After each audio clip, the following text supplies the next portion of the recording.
Yang membuat keruh hati adalah harta, dunia. Harta halal saja bisa menjadi keruh, apalagi harta yang syubhat dan haram. Harta halal tuh Pak, bisa membuat keruh harta, apalagi yang syubhat dan haram. Maka harus sangat hati-hati Pak. Karena kalau keruh nih Pak, jiwanya keruh, pokoknya guru, saya mohon maaf sekali lagi, guru, orang tua sama saja, nanti akan hanya menularkan hal, mengirimkan yang keruh-keruh tadi itu. Orang tua nyekolahkan kemana sampai kemana-mana sekolahnya, tujuannya cuma nyari duit. Kamu sekolah sana tujuannya apa? Tujuannya biar nanti kerja, dapat kerja bagus. Yang sekolah di sini, yang kuliah di sini biasanya bagus-bagus kerjaannya. Itu salah niat. Gara-gara apa? Harta, pengen nyari duit. Akan sangat keruh orang tua menurunkan begitu. Sama juga guru akan keruh Pak. Sampai ke anak-anak juga keruh banget. Hasilnya pasti nggak bagus. Gurunya umpamanya cuma yang di sini hatinya cuma urusannya urusan gaji, ya kan? Pokoknya bagaimana caranya apapun yang dilakukan punya uang. Sertifikasi, itu diuber-uber. Apalagi yang lain nggak jadi Pak generasi ini. Yakinlah Anda mau sekolahkan berapa lama pun nggak akan jadi. Kenapa? Sumbernya keruh. Jiwa-jiwa keruh hanya melahirkan generasi yang keruh. Nggak mungkin jadi generasi ini. Nggak mungkin jadi. Nah ini resepnya orang tua dulu tadi. Orang tua dulu Masya Allah, betul Ustaz ya. Dengan dunia apa? Ambisinya kayak gitu kan enggak? Ambisi orang tua dulu dengan dunia. Hari ini ambisi kita terhadap dunia ajaib.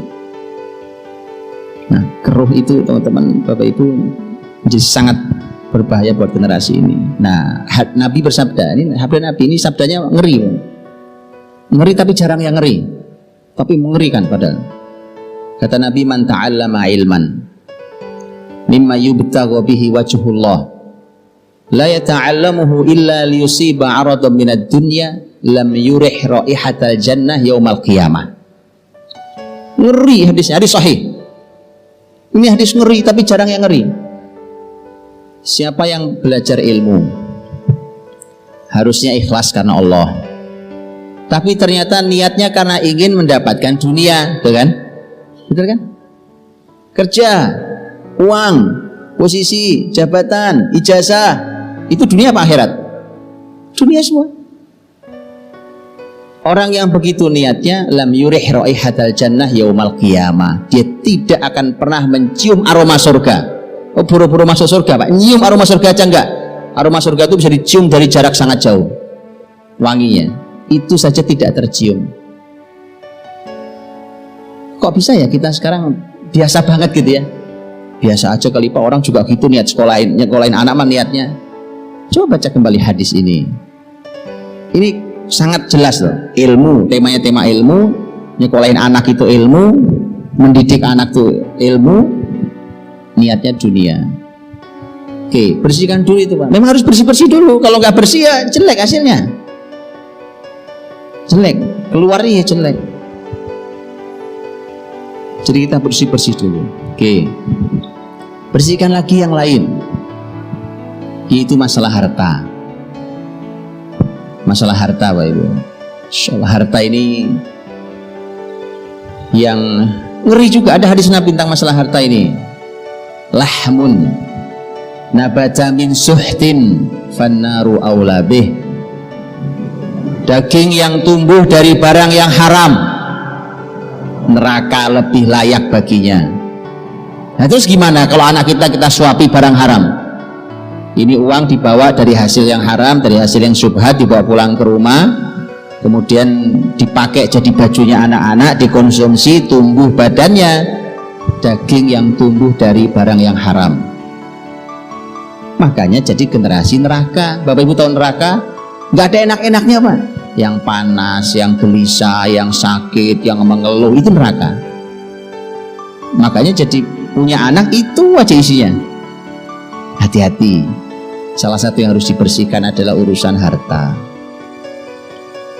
Jadi Bapak Ibu, kalau orang tua mengambil harta yang haram itu tumbalnya anak. Tumbalnya mesti anak. Susah didik anak jadi soleh. Itu harta itu. Anda bisa menikmati, bisa keliling dunia, tapi tumbalnya anak-anak. Bahaya sekali. Lihat Rasul bersabda. Hadis panjang riwayat ini disampaikan melalui jalur sahabat Nu'man bin Bashir. Innal halala bayyin wal harama bayyin wa bainahuma umurun mushtabihat la ya'lamuhunna katsirun minan nas. Faman ittaqa syubhati faqad istabra'a li dinihi wa 'irdihi.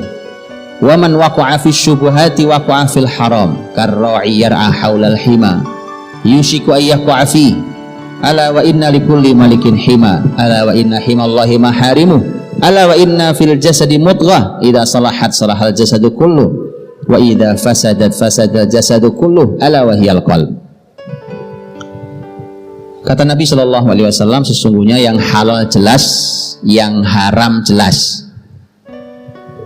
Di antara keduanya ada yang syubhat, ada yang enggak jelas. Yang kebanyakan orang tidak tahu hukumnya.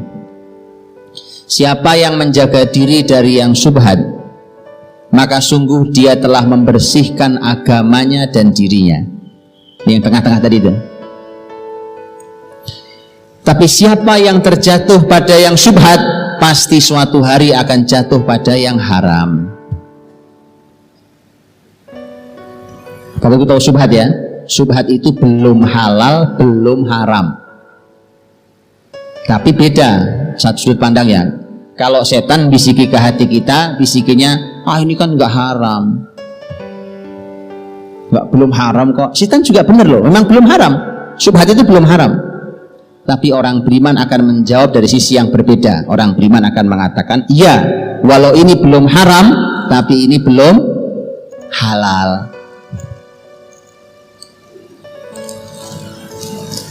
Nah ini kata Nabi, siapa yang terjatuh pada yang syubhat pasti suatu hari ngambil yang haram.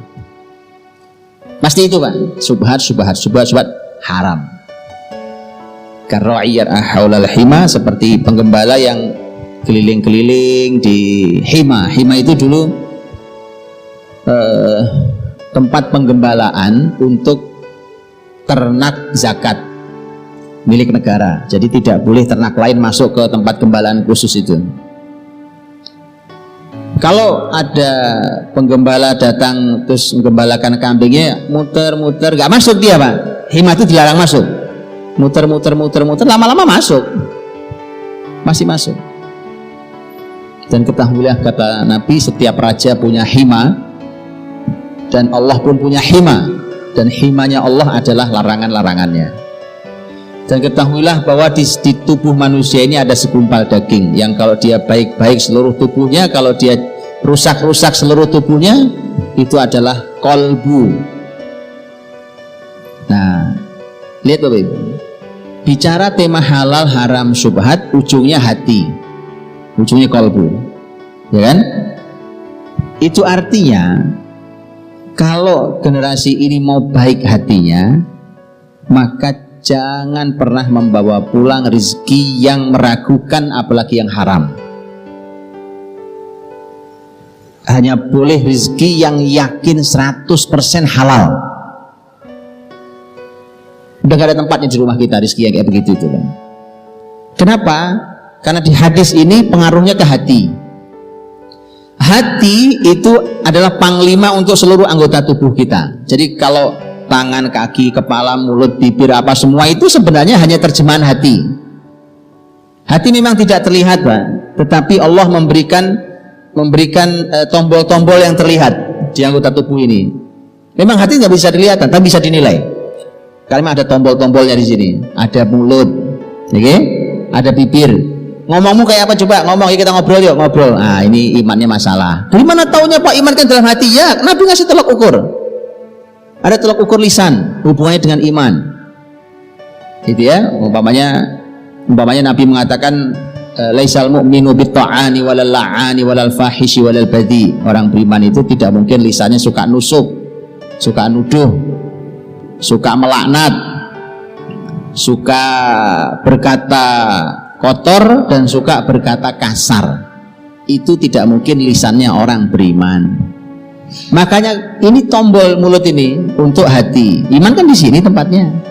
Sehingga gampang Bapak Ibu. Bapak Ibu sekolahkan anak di mana saja, silahkan lihat lisannya. Di antara tolak ukurnya, lihat lisan contohnya. Lisannya masih begini, oh berarti belum. Berarti belum nih. Nah, salah satu yang menjadi sumber masalah adalah rezeki yang haram dan syubhat, yang membuat hati generasi kita keruh. Begitu keruh, keluarnya ya keruh, kotor keluarnya. Rasul bersabda, Allah berfirman dalam Al-Quran di Al-Baqarah 168-169, ya Yuhannas kulu mimma fil ardi halalan tayyiban wa la tattabi'u khutuwati syaitan innahu lakum aduwwun mubin innama ya'murukum bis-su'i wal fahsya'i wa an taqulu 'ala Allahi ma la ta'lamun. Wahai manusia, makanlah apa saja yang di muka bumi ini, tapi syaratnya dua, halal thayyib, halalan thayyiban. Halal lagi baik. Silahkan nikmati bumi ini, yang penting halal dan thayyib. Dan jangan ikuti langkah-langkah setan, karena setan musuh nyata bagi kalian. Sesungguhnya setan memerintahkan kalian untuk berbuat keji, berbuat jahat dan berbuat keji, dan menyuruh kalian untuk berkata tentang Allah yang kalian tidak tahu ilmunya. Ya Bapak Ibu, setelah bicara makanan, kan makan nih, makanlah yang halal dan thayyib. Setelah bicara makanan, Allah berfirman tentang setan, iblis. Berarti erat sekali ada hubungannya iblis itu dibalik konsumsi kita. Kalau muslimin dimintanya kan halal thayyib, ini enggak, bukan halal thayyib, yang haram dan yang tidak thayyib, yang rusak, yang racun, yang apa semua dimakan. Itu dibaliknya ada setan. Masya, penggeraknya itu setan. Masalahnya kalau sudah begitu, kalau sudah tidak halal, tidak thayyib, efek berikutnya adalah setan itu akan memerintahkan kalian untuk berbuat jahat dan keji. Coba bayangkan, awalnya makanan yang tidak halal dan tidak thayyib, ujungnya perbuatan keji dan mungkar. Ya, jadi mohon hati-hati betul. Masa rezeki Pak, sudahlah. Mau sampai kapan sih dinikmati rezeki yang haram, yang syubhat itu? Mau sampai kapan?